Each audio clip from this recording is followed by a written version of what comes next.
بسم اللہ الرحمن الرحیم۔ السلام علیکم ورحمۃ اللہ۔ حضرت ابی بردہ ابن ابی موسیٰ راوی ہیں کہ میں نے اپنے والد مکرم حضرت ابو موسیٰ رضی اللہ تعالیٰ عنہ سے سنا، وہ فرماتے تھے کہ میں نے سرتاج دو عالم صلی اللہ علیہ وآلہ وسلم کو جمعے کے دن کی ساعت قبولیت کے بارے میں فرماتے ہوئے سنا کہ وہ ساعت خطبہ کے لیے امام کے منبر پر بیٹھنے اور نماز پڑھی جانے تک کا درمیانی حصہ ہے۔ مسلم شریف۔ جمعہ کے روز قبولیت کی ساعت منقول ہے اور اس کی حقیقت میں کسی کو شبہ بھی نہیں، لیکن علماء کے یہاں اس بات میں اختلاف ہے کہ وہ ساعت کون سی ہے، یعنی وہ کون سا وقت ہے جس میں ساعت قبولیت آتی ہے۔ بعض علماء کی تحقیق تو یہ ہے کہ شب قدر کی ساعت قبولیت اور اس میں اعظم کی طرح جمعہ کے روز کی ساعت قبولیت بھی مبہم یعنی غیر معلوم ہے۔ بعض حضرات کی یہ رائے ہے کہ وہ ساعت ہر جمعہ کو بدلتی رہتی ہے، کسی جمعہ کو تو دن کی ابتدائی حصے میں آتی ہے اور کسی جمعہ کو درمیانی حصے میں، اور اسی طرح کسی جمعے کو دن کے آخری حصے میں آتی ہے۔ لیکن اکثر علماء کا یہ کہنا ہے کہ وہ ساعت متعین اور معلوم ہے، لیکن اس میں بھی اختلاف ہے کہ اگر وہ ساعت متعین اور معلوم ہے تو کون سی ساعت ہے اور وہ کون سا وقت ہے جس میں یہ عظیم و مقدس ساعت پوشیدہ ہے۔ اس بارے میں 45 اقوال منقول ہیں۔ نمبر 1، جمعہ کے روز فجر کی نماز کے لیے مؤذن کی اذان دینے کا وقت۔ نمبر 2، فجر کے طلوع ہونے سے آفتاب کے طلوع ہونے کا وقت۔ نمبر 3، عصر سے آفتاب غروب ہونے کا وقت۔ نمبر 4، خطبہ کے بعد امام کے منبر سے اترنے سے تکبیر تحریمہ کہے جانے کا وقت۔ نمبر 5، آفتاب نکلنے کے فوراً بعد کی ساعت۔ نمبر 6، طلوع آفتاب کا وقت۔ نمبر 7، ایک پہر باقی دن کی آخری ساعت۔ نمبر 8، زوال شروع ہونے سے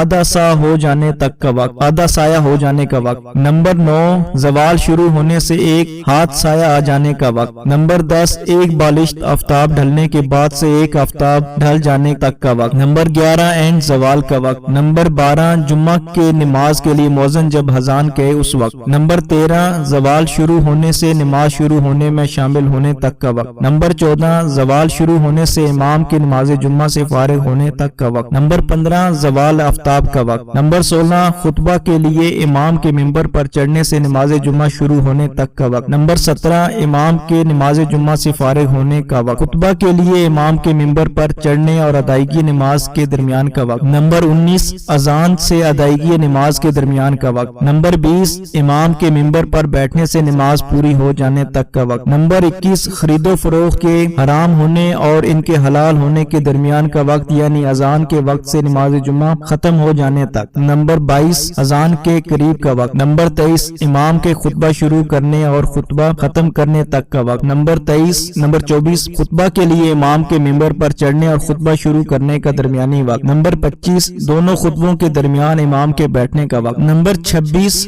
خطبہ سے فراغت کے بعد امام کے منبر سے اترنے کا وقت۔ نمبر 27، نماز کے لیے تکبیر شروع ہونے سے امام کے مصلی پر کھڑے ہونے کا وقت۔ نمبر 28، تکبیر شروع ہونے سے اختتام نماز تک کا وقت۔ نمبر 29، جمعہ کی نماز سے فراغت کے فوراً بعد کا وقت۔ نمبر 30، عصر کی نماز سے غروب آفتاب کا وقت۔ نمبر 31، نماز عصر کے درمیان کا وقت۔ نمبر 32، عصر کی نماز سے غروب آفتاب سے پہلے نماز کا آخری وقت مستحب رہنے تک کا وقت۔ نمبر 33، مطلق نماز عصر کے بعد کا وقت۔ نمبر 34، نماز عصر کے بعد کے آخری ساعت۔ نمبر 35، اور وہ وقت جب کہ آفتاب ڈھلنے لگے۔ منقول ہے کہ حضرت علی کرم اللہ وجہہ اور حضرت فاطمہ الزہرا رضی اللہ تعالیٰ عنہ اور تمام اہل بیت نبوت رضوان اللہ علیہم اجمعین اپنے خادموں کو متعین کرتے تھے کہ ہر جمعہ کے روز آخری گھڑی کا خیال رکھیں اور اس وقت سب کو یاد دلائیں تاکہ وہ سب اس گھڑی میں پروردگار اللہ سبحانہ و تعالیٰ کی عبادت اور اس کی فکر اور اس سے دعا مانگنے میں مشغول ہو جائیں۔ یہاں جو حدیث نقل کی گئی ہے اس کے متعلق بلقینی رحم اللہ سے پوچھا گیا کہ خطبہ کے وقت دعا کیوں کر مانگی جائے، کیونکہ یہ حکم ہے کہ جب امام خطبہ پڑھ رہا ہو اس وقت خاموشی اختیار کی جائے۔ اس کے جواب میں انہوں نے فرمایا کہ دعا کے لیے تلفظ شرط نہیں ہے، بلکہ اپنے مقصود و مطلوب کا دل میں دھیان رکھنا کافی ہے۔ یعنی اگر دعا کے لیے ضروری نہیں ہے کہ دعا کے الفاظ زبان سے ادا کیے جائیں، بلکہ یہ بھی کافی ہے کہ دل ہی دل میں دعا مانگ لی جائے، اس طرح مقصود بھی حاصل ہو جائے گا اور خطبہ کے وقت خاموشی